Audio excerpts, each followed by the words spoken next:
me all do yours. There's Nicole. She's posing. She's posing. She's such a poser. That one. Okay. Yeah, you have to save it. Sorry. How do you save it? There's like a little down arrow. Okay. Abigail's really old. She's just now learning how to use a smartphone.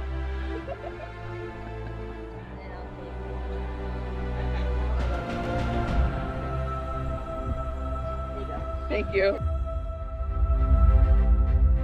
There's a place where adventure is just around the corner, where the path leads you to someplace special, and a new discovery awaits you down the trail.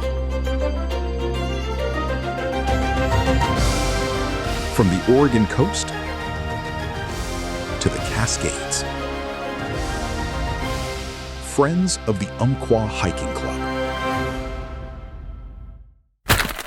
Hello, hikers! Up the North Umpqua River lies the Boulder Creek Wilderness. We begin this 6-mile hike on the east side on the Bradley Trail. Traveling west, the trail descends at first, but then makes a significant climb up towards Pine Bench. This tree-covered flat area is, well, flat as a bench. The hike becomes very easy here as we make our way towards our turnaround point near a natural spring. So get up off your own pine bench and let's go hiking!